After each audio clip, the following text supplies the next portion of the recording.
Continuamos con Sentido Común. Me acompaña Carlos Arenas, secretario de Gestión Política de la Municipalidad de Pilar, un amigo de la casa.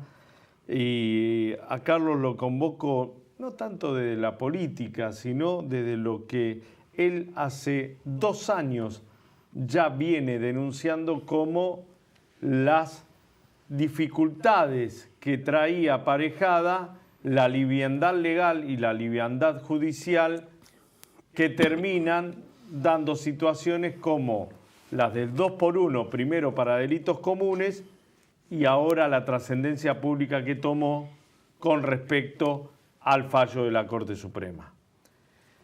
Carlos, ¿cómo estás? Buenas noches, gracias por estar. Gracias a vos, Alejandro, por invitarme.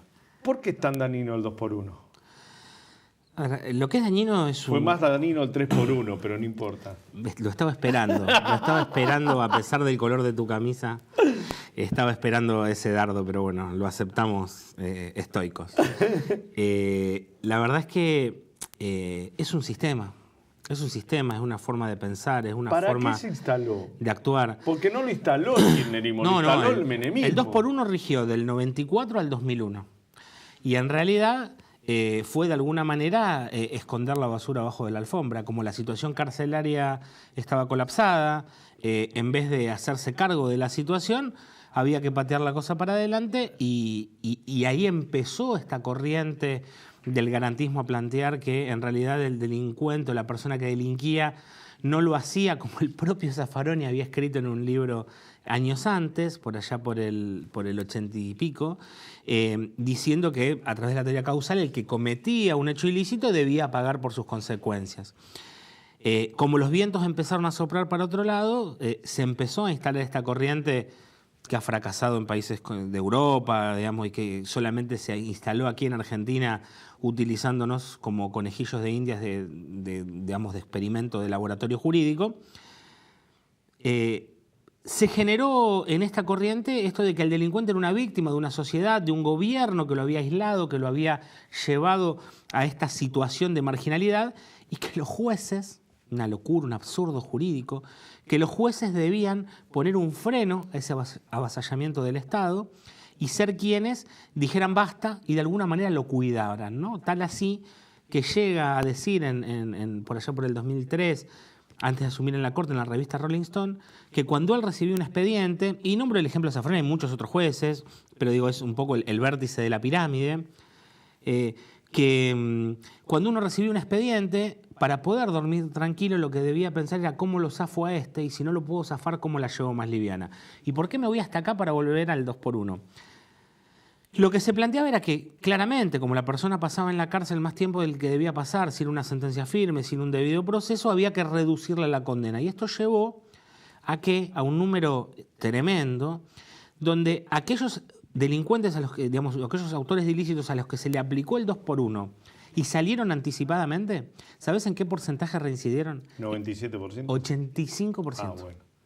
85%. Claramente esto demostró el fracaso y fue así que en el año 2001 se derogó la ley. Lo que pasó después, claramente, como hay un principio jurídico en el derecho penal de la aplicación de la ley más benigna para el reo, en procesos como estos de lesa humanidad o inclusive en otros, donde personas estuvieron detenidas o inclusive llegándose al absurdo de que sin estar detenidas en ese plazo, pero sí fuera el plazo de vigencia de la ley, se le aplicara el 2x1. Y esto es lo que pasó. Y esto es lo que pasó y lo que pasó en este tipo de delitos de lesa humanidad. Y es más, hay todavía una discusión jurídica que ojalá se zanjee rápidamente, donde se plantea que en futuros casos, como sigue vigente y es un principio supremo de aplicación de ley más benigna, esta ley que ha sido tratada por suerte y que celebramos en tiempo récord por la legislatura, si realmente desde lo jurídico va a ser de aplicación efectiva y si en esos procesos no va a seguir rigiendo el 2x1. Todavía hay toda una corriente jurídica con la cual obviamente no coincido, que plantea y que discute de si esta nueva ley va a zanjar la discusión. Está bien, pero ahora, en aquel momento, el legislador, como se dice ahora, formuló esta ley en función de darle una obligación a la justicia para que acelere los tiempos, no para que libere a los presos. Entonces, el alma de la ley no fue cumplimentada con fallos que otorgaban el 2x1 porque pasaban más tiempo en prisión que lo que correspondían, sino porque no se siguieron acelerando como correspondía a los juicios. Si vos querés mandar a dormir a tu hijo, no le prohibís sentarse en todas las sillas y los sillones de la planta baja. Lo mandás a dormir a la noche. Tan claro como eso. Si vos querías que eso suceda, no debías hacer una ley donde le dabas el beneficio del 2x1 y donde sabías que iba a pasar lo que pasó, donde la mayoría de los abogados penalistas interponían un sinfín de recursos para que las sentencias no quedaran firmes y se aplicara esto y le dijeran al que estaba detenido, mira, tu delito está comprobado, vas a quedar detenido, no te puedo escarcelar, pero el tiempo que se te compute lo vas a... Sin la sentencia se te va a computar doble, así que vamos a patearlo para adelante. Esto en todos los bares de frente de tribunales, en todas las visitas de presos y abogados, era lo que se discutía durante la vigencia de la ley y en años posteriores. Entonces, lo que se debería haber hecho era decirle al Departamento Ejecutivo, señores, en la asignación del dinero presupuestario, asignemos dinero a construcción de nuevas cárceles, a la justicia generemos recursos para que, digamos, para que la justicia funcione mejor, abramos nuevos juzgados, sancionemos de una vez por todas a los jueces que no cumplen su función como deben cumplirla. Y a los fiscales. A ver, esta corriente garantista ha llegado a crear, como en el caso, digamos, lo marcaba, no recuerdo el nombre, un fiscal muy conocido de La Plata, y me lo decía en una de las entrevistas que tuvimos para desarrollar el libro y la biografía de Zaffaroni, y me dijo una frase que me quedó grabada. Tener un fiscal que es el responsable de acusar, ¿sí? Es el responsable de instar a que la persona sea condenada por el delito. Tener un fiscal garantista es como ir el domingo a misa y que el cura que te está dando la misa sea ateo. Es exactamente lo mismo, ¿sí? Y estos sinsentidos que se han dado en la justicia es lo que hay que terminar. El otro día lo escuchaba el ministro de Justicia de la provincia de Ferrari, ya hace cosa de 2 meses atrás, con quien vos sabés que me una relación de mucho respeto y de afecto, y planteaba algo lógico. La justicia ha invertido de alguna manera la carga de la prueba, ¿no? Cuando el delincuente o cuando la persona que delinque comete un delito, por no estigmatizarlo, si no me van a tratar de estigmatizador, automáticamente, y está bien que así suceda, tiene un defensor oficial asignado y pagado por el Estado para que lo defienda. ¿Y las víctimas? El papá de Micaela no. ¿Sí? El papá de la chica que asesinó Cabeza cuando lo liberó el juez Axel López en Chaco, si no tenía plata para pagar a un abogado, no tenía dinero. Las víctimas de... El caso de Araceli en San Martín. El caso de Araceli en San Martín. Las víctimas de violencia de género. La cantidad de mujeres que hoy nos están mirando y sufren violencia de género en sus hogares. Si plantean una exclusión del hogar, se le entrega un botón antipánico para que cuando irrumpe y viola esa medida su esposo, su pareja, tengan que apretarlo y, digamos, es de ella la responsabilidad de cuidarse. Y el ministro Ferrari planteaba hace unos meses, ¿por qué no empezamos con dispositivos, digamos, o de pulseras o de tobilleras en el cuerpo del hombre que nos avise si está violando la ley? ¿Por qué tenemos que someter al miedo y a esa situación a la mujer de que tenga que estar permanentemente perseguida y encerrada para avisarnos a la justicia que el hombre está violando el perímetro? También. Y esto es lo que le pasa a la justicia hoy, Alejandro. Ahora hay que bien, volver a ponerle, y espero no tenga copyright para que no me lo cobren, hay que ponerle sentido común. Es lo que vos planteás de tu programa, lo que nos falta es sentido común. Y esto le falta a la justicia. A ver, también se da, como me decía también en los otros programas José Novelo, me decía José, a ver, si la gente quiere que las penas sean de cumplimiento efectivo, es decir, el tipo cayó robando y encima mató, en definitiva le corresponden 73 años de cárcel y no tenga ninguna posibilidad de recuperación ni posibilidad de perspectiva de una salida, aunque sea transitoria por su buena conducta dentro de la cárcel, es decir, que no tenga ningún aliciente a mejorar porque sabe que haga lo que haga, la pena va a ser de cumplimiento efectivo. Para eso, digamos, pongamos la pena de muerte y lo blanqueamos mucho más. A ver, es lógico este planteo también. Pero también tenemos el otro extremo.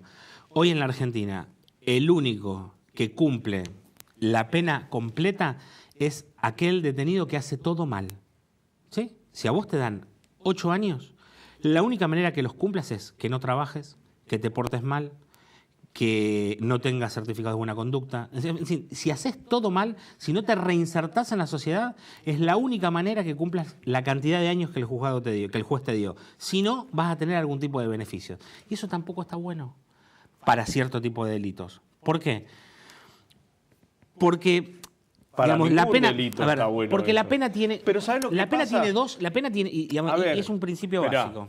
Sí, el tema es que si yo delinco, si yo cruzo un semáforo en rojo, yo sé que tengo la posibilidad de una pena y una pena de cumplimiento efectivo. Eso es justo lo que te iba a plantear. Ahora, el ladrón sabe que va a tener una pena, pero que esa pena es gaseosa. Ahí está. Estamos como el mago y el público, ¿no? Digamos, pareciera que hubiéramos acordado la pregunta antes para responderte esto.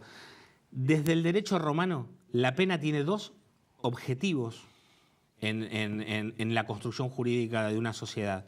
El primer objetivo es la sanción directa a aquel que rompe el contrato social, ¿sí?, al cual nos sometemos todos para convivir en una comunidad. Ese es el primer sentido. Pero hay un sentido aún más importante que plantean la mayoría de los autores y de los juristas, que es el ejemplo. El ejemplo este que vos planteás, al que se torna como posible la comisión de un ilícito y dice, pará porque Alejandro hizo esto que yo quiero hacer y hace 10 años que está detenido. Ahora, si Alejandro tenía que estar 10 años detenido y estuvo 2 años solo en la cárcel, si del 100% de los delitos que se cometen solamente el 5% llega a una condena efectiva, ¿sí? Claramente el segundo y el más importante de los sentidos de la pena no se cumple. Ahora, cuando hay un andamiaje jurídico y una construcción doctrinaria más aún avalada desde el Estado y desde el Poder Ejecutivo en estos últimos 12 años del gobierno kirchnerista, porque claramente esta construcción política le permitió ser el andamiaje jurídico para un montón de objetivos políticos, como por ejemplo la construcción de agrupaciones políticas dentro de los penales, ¿sí? Batallón militante. Batallón militante, exactamente me acuerdo. Entonces digo, si vos no crees en la pena, no crees en la sanción, ¿sí?, es imposible formar parte del esquema de la justicia o de tener una justicia que realmente sea justa, que es lo menos que podemos exigirle. Y yo siempre digo que el peor legado que esto nos ha dejado no es solamente la cantidad de jueces y fiscales en la justicia, sino también la cantidad de docentes que hoy siguen bajo esta doctrina enseñando en nuestras universidades en la Argentina. Entonces, Dios quiera que esto se revierta y creo que desde el gobierno se está tomando medidas para hacer un cambio de fondo. Arena, muy amable, muchas gracias. Gracias a vos por invitarme. Nosotros nos vamos, nos reencontramos la semana que viene con más Sentido Común. Ustedes han sido muy amables, muchas gracias.